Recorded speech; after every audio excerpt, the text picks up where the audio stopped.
Good morning, this is your Kelso Report for Wednesday, April 3rd, and I'm your host, Clark Kelso. We have 4 cases to deal with today. One, the U.S. Supreme Court case in habeas, and then a Ninth Circuit decision and 2 State Court of Appeal decisions. Now let's begin with the habeas decision from the Supreme Court. As I'm sure you all remember, the Anti-Terrorism and Effective Death Penalty Act generally limits the availability of federal habeas relief to cases where the petitioner's claim of error is supported by, quote, clearly established federal law as determined by the Supreme Court of the United States, close quote. Well, this statutory language, of course, raises the question of just how close a Supreme Court decision has to be in order to constitute clearly established law as determined by the Supreme Court. Does it have to be exactly the same issue, a case on all fours? Or can it be something where further delineation by the circuit courts has been possible?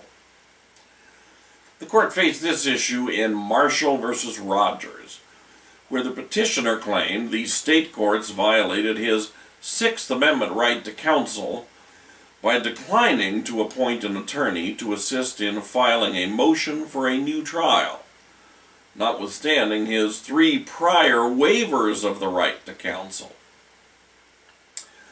California state courts apply a totality of the circumstances approach in these type of cases where there's been a prior waiver, and vest the trial judge with the discretion to approve or deny requests for counsel. The Ninth Circuit, following the law of several other circuits, has held that there is a strong presumption that a defendant's post-trial request for the assistance of an attorney should not be refused, and that such a request should be granted absent a showing of bad faith. The Supreme Court itself has never squarely addressed a criminal defendant's ability to reassert the right to counsel once it has been validly waived. Well, which of these standards is clearly established federal law?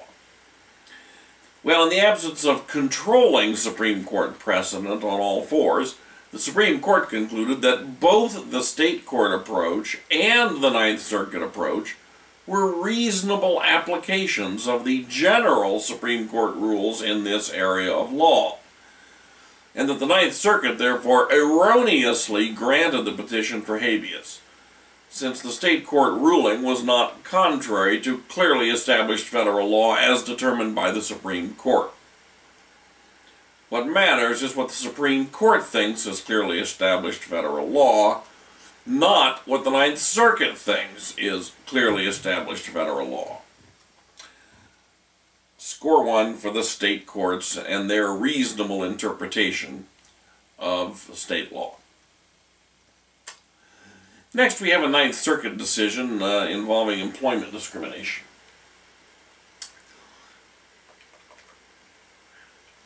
The workplace does not have to be entirely free from rough language, sexual references and innuendo, and inappropriate behavior.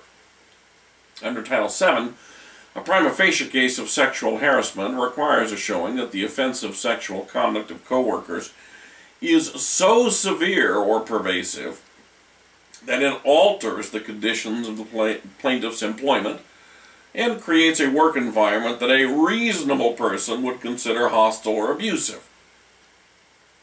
In Westendorf v. West Coast Contractors, although the female plaintiff was exposed to a certain amount of offensive sexual references, the exposure was relatively infrequent and the references in conduct were not severe. As a result, the Ninth Circuit affirmed the district court's decision to grant summary judgment to the employer on the plaintiff's harassment claim. However, the Ninth Circuit also held that there was enough misconduct so that the plaintiff reasonably might have believed that there was sexual harassment, about which she reasonably complained to the company's CEO, and that there was then sufficient evidence to support her claim that she suffered a retaliatory termination because of her complaints about sexual harassment, even though there was not enough evidence to go forward on the sexual harassment complaint. Next, we turn to a California Court of Appeal decision involving labor law and minimum wage. California's labor laws generally require that an employer pay at least the applicable minimum wage. There we go. Pay at least the applicable minimum wage for all hours worked in a payroll period, whether the remuneration is measured by time, piece, commission, or otherwise. In Gonzalez v. Downtown LA Motors, the employer tried to mix and match its compensation program to satisfy the law. The employer, an automotive service shop, paid its technicians on a piece rate basis for repair work, but did not pay the technicians for time spent during work shifts waiting for vehicles to repair or performing other non-repair tasks directed by the employer. The employer ensured that a technician's total compensation for a pay period never fell below the minimum wage floor, because the employer supplemented a technician's pay, if necessary, to cover any shortfall between the technician's piece rate wages and the wages that would have been earned if all hours were compensated at the minimum wage rate. The Second District rejected this mixed system, holding that the employees were entitled to separate hourly compensation for time spent waiting for repair work or performing other duties. As the court explained, the statutory language is most reasonably interpreted as requiring employees to be compensated at least at the minimum wage for each hour actually worked. The defendant's mixed compensation system was inconsistent with this interpretation of the statute. Lastly, we have a case involving statutes of limitation. Now, statutes of limitation express strong public policies that prospective plaintiffs must bring their disputes to court within defined time periods and may not sit back idly while the clock runs out.